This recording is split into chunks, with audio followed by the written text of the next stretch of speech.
Like பண்ணுங்க, share பண்ணுங்க, subscribe பண்ணுங்க. மறக்காம பக்கத்துல இருக்க பெல் ஐகானை கிளிக் பண்ணிட்டு கூடவே ஆல் என்ற ஆப்ஷனையும் செலக்ட் பண்ணுங்க. இன்னைக்கு நம்ம சேனல்ல விக்ரமாதித்யன் கதைகளை பத்தி தான் பார்க்க போறோம்.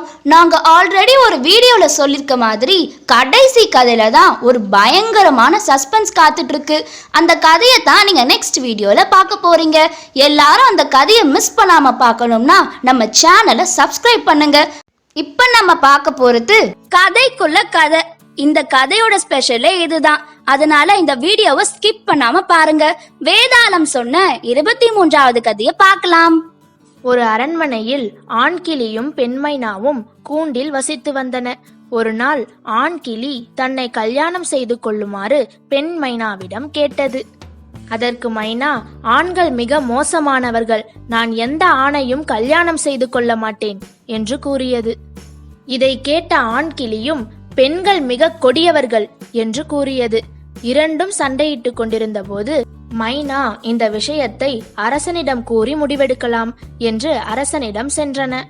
அரசனிடம் தங்களுக்குள் ஏற்பட்ட சண்டையை கூறி அதற்கு சரியான முடிவை கூறும்படி கேட்டன.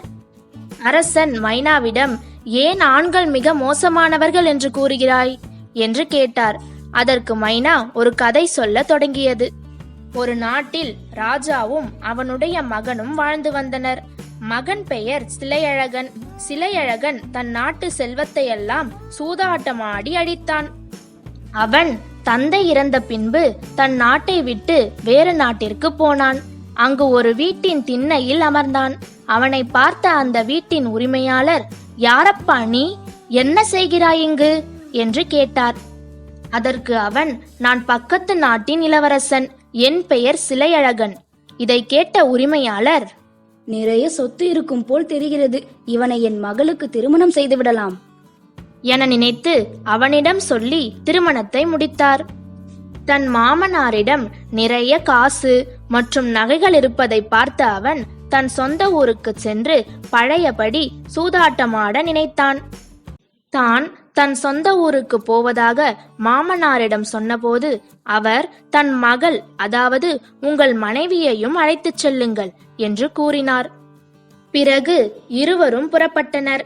போகும் வழியில் ஒரு நீர்வீழ்ச்சியிடம் நின்ற சிலையழகன் தன் மனைவியிடம், இங்கு திருடர்கள் நடமாட்டம் அதிகம், எனவே உன் நகைகளை கழற்றி கொடு, நான் ஊருக்கு போனவுடன் தருகிறேன் என்று கூறினான்.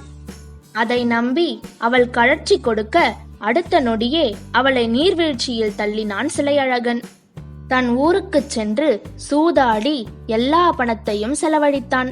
நீர்வீழ்ச்சியில் விழுந்த அவள் தன் வீட்டிற்கு சென்று தன் அப்பாவிடம் நடந்த உண்மையை மறைத்து, திருடர்களின் நகைகளை திருடிக்கொண்டு என் கணவனை இழுத்து கொண்டு சென்று விட்டார்கள் என்று பொய் கூறினாள்.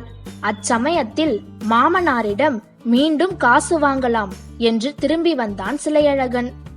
தன் மனைவி இறந்திருப்பாள் என்று எண்ணி ஆனந்தமாய் வந்து கொண்டிருந்தான் சிலையழகன். அவன் வருவதைக் கண்ட மனைவி அவனிடம் ஓடி வந்தாள். அதை கண்ட சிலையழகனுக்கு திக்கென்றானது. உண்மையை சொல்லியிருப்பாளோ என்று எண்ணி அச்சத்துடன் அவளை பார்த்தான் சிலையழகன். அப்போது அவன் மனைவி அவனிடம், நீங்கள் பயப்பட வேண்டாம், நான் என் தந்தையிடம் நடந்ததை கூறாமல் மாற்றி சொல்லிவிட்டேன் என்று கூறினாள். மேலும் நீங்களும் என் தந்தையிடம் எதுவும் கூறாதீர்கள், வருத்தப்படுவார் என்று சொல்லி அவனை அழைத்து கொண்டு வீட்டிற்குள் போனாள். அமைதியாக சென்ற சிலையழகன் அன்று இரவு அவன் மனைவியை கொன்றுவிட்டு அனைத்து நகைகளையும் எடுத்துக்கொண்டு ஓடினான். இதனால்தான் ஆண்கள் மிக மோசமானவர்கள் என்றேன் என்று மைனா கூறியது. உடனே அரசன் ஆண் கிளியிடம், நீ ஏன் பெண்கள் மிக கொடியவர்கள் என்கிறாய் என்று கேட்டார். அதை கேட்ட ஆண் கிளியும் கதை சொல்லத் தொடங்கியது. ஒரு ஊரில் ஒரு வணிகனுக்கு ஒரு மகள் இருந்தாள். அவள் பெயர் அமராவதி. அவள் யாருக்கும் அடங்காமல் இருந்தாள்.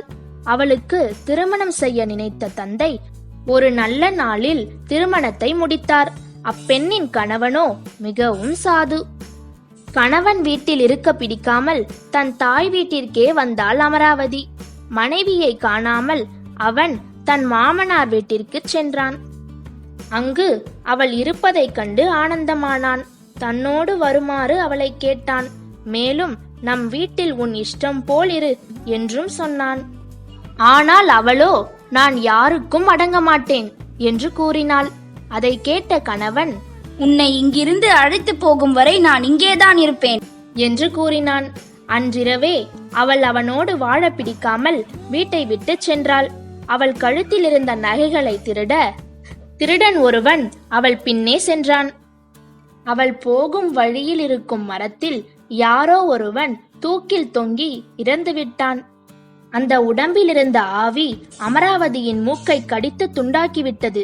இதையெல்லாம் திருடன் பார்த்து கொண்டிருந்தான். கடிப்பட்ட மூக்குடன் அந்த பெண் தன் வீட்டிற்கு சென்றாள். திருமண வாழ்விலிருந்து விடுபட தன் வீட்டில் நன்கு தூங்கிக் கொண்டிருந்த தன் கணவன் மேல் பழியை போட்டாள்.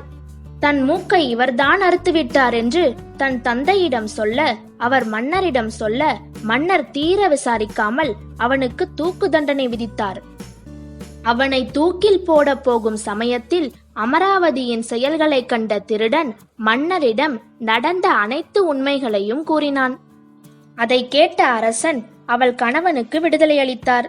பின்னர் அமராவதி செய்த குற்றத்திற்காக அவளுடைய 2 காதுகளையும் அறுத்து நாட்டை விட்டு துரத்தினார். இதனால்தான் பெண்கள் மிக கொடியவர்கள் என்று கூறினேன் என்றது கிளி.